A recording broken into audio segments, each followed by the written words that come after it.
தமிழர்களின் number one choice Tamil matrimony.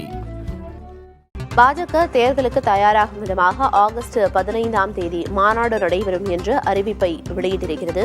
சட்டமன்ற தேர்தலையொட்டி ஆகஸ்ட் 15ஆம் தேதி நெல்லையில் முதல் மாநாடு நடைபெறும் என்று பாஜக அறிவிப்பை வெளியிட்டிருக்கிறது. அதிமுகவுக்கு நாம் சுமையல்ல என்பதை காட்ட வேண்டும் என நிர்வாகிகளுக்கு கட்சி தலைமை அறிவுறுத்தியிருக்கிறது. சட்டமன்ற தேர்தலையொட்டி வரும் ஆகஸ்ட் மாதம் 15ஆம் தேதியிலிருந்து நெல்லையில் பாஜக தனது முதல் மாநாட்டை நடத்த திட்டமிடப்பட்டிருப்பதாக அறிவித்திருக்கிறது.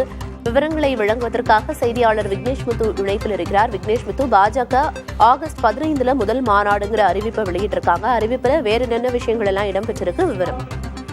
பிரியதர்ஷினி, பாரதிய ஜனதா கட்சியின் பூத் கமிட்டி வழிகாட்டு முகாம் என்பது செங்கல்பட்டை அடுத்த SRM பல்கலைக்கழக வளாகத்தில் பாஜகவுடைய மாநில தலைவர் நயினார் நாகேந்திரன் தலைமையில் தற்பொழுது தொடங்கி நடைபெற்று வருகிறது. மத்திய இணையமைச்சர் டாக்டர் எல் முருகன், அமைப்பு பொதுச் செயலாளர் கேசவ விநாயகம் மற்றும் பாஜகவுடைய முக்கிய நிர்வாகிகள், தொண்டர்கள் தமிழ்நாடு முழுவதும் இருந்து கலந்து கொண்டிருக்கிறார்கள். இந்த முகாமில் தான் இது குறித்து விரிவாக பேசப்பட்டிருக்கிறது.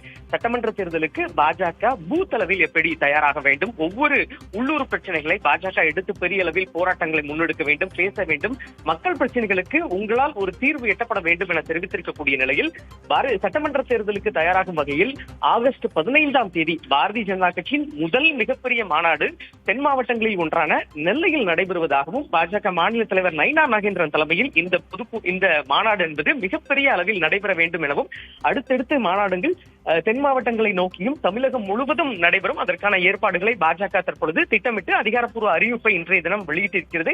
மிக முக்கியமாக அதிமுகவுடன் கூட்டணி என்பது மத்திய உள்துறை அமைச்சர் அமித்ஷா மூலம் ஏற்கனவே அமைக்கப்பட்டிருக்கிறது. இருந்தாலும் அதில் தற்பொழுது சில நெருடல்கள் இருக்கிறது.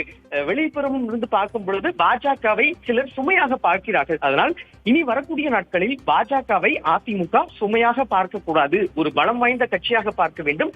நம் மூலம் அவர்களுக்கு நிறையான நன்மைகள் கூட்டணி மூலம் பலன் கிடைக்க வேண்டும். அதற்கான முன்னெடுப்புகளை தொடர்ச்சியாக மேற்கொள்ளுங்கள் என தெரிவிக்கப்பட்டிருக்கிறது. நடிகர் விஜய் வருகை என்பது பாஜகவுடைய வாக்குகள் என்பது சற்று குறைப்பதற்கான வாய்ப்பு இருக்கிறது. அதனால் களப்பணியை தீவிரமாக முன்னெடுக்க வேண்டும் எனவும், கூட்டணி ஏற்கனவே தெளிவாக அமைக்கப்பட்டு விட்டது. அது சம்பந்தமாக பொது வெளிகளில் தேவையற்ற கருத்துக்களை நீங்கள் தெரிவிக்க கூடாது. தேர்தலுக்கு தயாரான வகையில் இது போன்ற மாநாடுகள், அதே போன்ற உள்ளூர் பிரச்சனைகளை அதிக அளவில் முன்னெடுத்து பேசும் பொழுது பாஜக மிகப்பெரிய ஒரு சக்தியாக உருவாகி 2026 சட்டமன்ற தேர்தலில் நிச்சயமாக வெற்றி பெறும் என்ற ஒரு கருத்து என்பது இந்த பூத் கமிட்டி வழிகாட்டு முகாம்களில் தெரிவிக்கப்பட்டிருக்கிறது. பிரியதர்ஷினி, சட்டமன்ற தேர்தலை எதிர்கொள்ள என்னென்ன நடைமுறைகள் எல்லாம் கையாள வேண்டும், களப்பணிகள் எவ்வாறு இருக்க வேண்டும் அப்படிங்கிற பல்வேறு அறிவுறுத்தல்களை கொடுத்திருக்காங்க. முதல் மாநாடு நெல்லையில தொடங்க இருக்கு. ஏற்கனவே கடந்த முறை தேர்தல்களின்படி இந்த முறை எந்தெந்த தொகுதிகளில் அதிக கவனம் செலுத்த அவங்க திட்டமிட்டு இருக்காங்க? விக்னேஷ் முத்து, பாரதிய ஜனதா கட்சியை பொறுத்தளவு தென் மாவட்டங்களில் தற்பொழுது ஒரு கட்சிக்கு உறுப்பினர் என்பது ஒரு அதிக அளவில் சேர்ந்திருக்கிறார்கள். அதன் அடிப்படையில் முதல் மாநாடே நெல்லையில் அவர்கள் அமைக்கப்படுவதால் தென் மாவட்டங்களை நோக்கி பாஜகவுடைய குறி என்பது இருக்கிறது. சட்டமன்ற தேர்தலும் தென் மாவட்டங்களில் நாம் தற்பொழுது வலுவாக இருக்கிறோம். வட மாவட்டங்களில் தேவையான முன்னெடுப்புகளை மேற்கொள்ளுங்கள். அதே நேரத்தில் தென் மாவட்டங்களில் கூடுதல் தொகுதிகளை அதிமுகவிலிருந்து கேட்பதற்கான நடவடிக்கைகளை நாங்கள் தொடங்கி இருக்கிறோம் என்று இந்த வழிகாட்டு முகாம்களில் தெரிவிக்கப்பட்டிருக்கிறது. உள்ளூர் பிரச்சனைகளை நீங்கள் அதிகமாக எடுத்து பேசும் பொழுது மக்கள் மத்தியில் பாஜக சட்டமன்ற தேர்தல் அறிவிப்பு வெளியான பிறகு நாம் நேரடியாக செல்லும் பொழுது அவர்களிடம் இந்த வாக்குகள் சேகரிப்பு என்பது மிகப்பெரிய அளவில் எட்டும் என தெரிவிக்கப்பட்டிருக்கிறது. விரிவான தகவல்களை வழங்கியதற்கு நன்றி விக்னேஷ் முத்து. தமிழர்களின் number one choice Tamil matrimony.